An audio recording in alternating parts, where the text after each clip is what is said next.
So a while back, we took a long distance train ride on Amtrak and we had a great trip.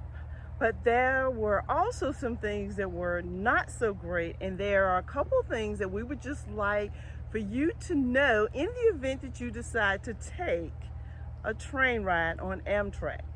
Now, Amtrak has all sorts of trains, and each train is different, and they offer different things on that train. Right. So when we took our train ride, it was from Greensboro, North Carolina, and we went to Mississippi. Yep. It was a 21-hour ride. The first thing we want to tell you is don't take a long distance train ride unless you are in a roomette, a family room, or a bedroom. And the reason why we say that is because our trip back, we decided that we were going to go coach. It was the biggest mistake we've ever made. And one of the reasons why it was a mistake is 21 hours. So there were many concerns that we had as we started on our journey. The first one was it was freezing cold. Yep. So no matter how many hours you're going on a train, we would just recommend that you would make sure you take a blanket, a pillow, and a light jacket. And if you need to, if you're a real cold-natured person, take your gloves and your hat because it was terrible. Yeah. The second thing was we felt like we were going to have problems with blood clots in our legs. Even though you can walk around, I just didn't feel very comfortable doing that. Mm-hmm. Most of the coach were people that were just coming from one town to another. They were not vacationing. They just wanted to get from one place to the other. And I just felt like we would be disturbing them if we were like standing up and walking. On in the roomettes or in the back where we were, the food was great. The meals are prepared in advance. They're brought to you. And it was wonderful. When you're sitting in coach, you either need to bring your own snacks or your own food because it's very, very, very expensive.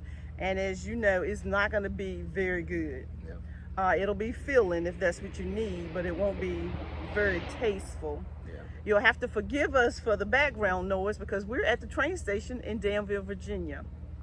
Also, this video is not going to have any order. It's just kind of as I can think of things. We made a few notes.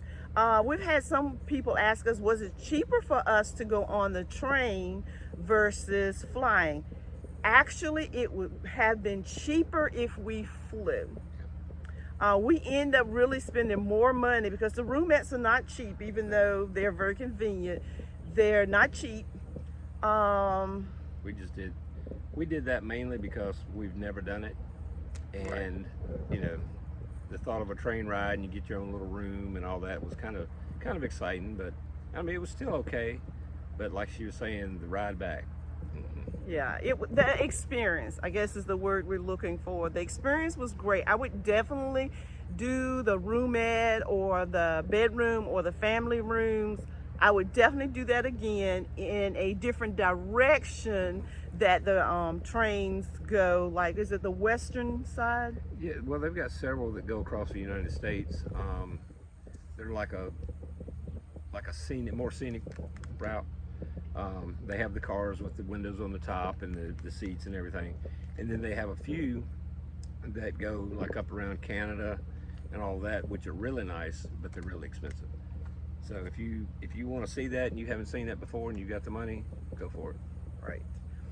I think the other thing, we didn't feel very welcomed by some of the staff on this train ride. Yeah.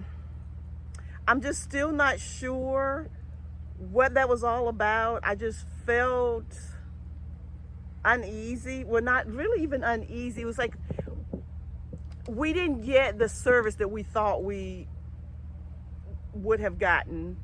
And you definitely are not going to get the service that you get on a plane. I guess that's because we're used to flying, and you know, they do take care of you on most flights. So I think that was the other downfall for us, was that we weren't given a whole bunch of instructions. We had to figure out the bed system on our own. I'm sure if we had have called our steward back, I guess he's called a steward, I'm not sure, back, he would have helped us with that. But he was not very friendly. He was not very open, and he didn't really come down until he got his tip. Yeah. And the whole thing with that was, you know, like she said, we didn't get a lot of instruction on, you know, what you do and how you do it and what to do and what not to do. The whole thing was, which really upset me, was the next day after we boarded the train that night and we slept, the next day when we were up, they didn't tell us to put the mattress back up on top and fold the bed up. You know, it was, I took the mattress out. There was a car across from us that was empty. I took our mattress and set it in that car, and he come back, and let me tell you, the attitude that he had was just not very professional. Yeah, we were not happy about that. Yeah, it didn't make me feel so good. No. And like, this is just our experience that we're sharing with you. We think that everyone should take a train ride, short or long. But if you're gonna take a long one, definitely take one of the more scenic routes, because the route from Greensboro going to Charlotte, that way is not very scenic at all. But going to, I think it's like Colorado, more of the scenic routes. And if you go to their website, Amtrak.com, I'm going to leave that down in the description. Take time to go through that site. There is a lot of information there. If you have questions, I would suggest calling. If you have not seen our video, go to the video. We really did have a good time. It was a lot of laughs, even though we had some moments when we were like, what's going on? But it wasn't a great experience. It was. And I would suggest that anybody do that, but do your research. Don't do like we did. We missed our train the first night because we got the nights and the times mixed up. But Amtrak in Greensboro was very accommodating. They called us, you know, they told us what to do, and we were ready. Try sleeping when 40 other people are snoring, including Benjamin. So if you have any other questions about our time and our trip on Amtrak, make sure you see the whole video. There's a link below, and just put your questions in the comments, and we'll be happy to try and answer those as quick as we can. Thank you for watching, and if life lasts, we'll see you in the next video.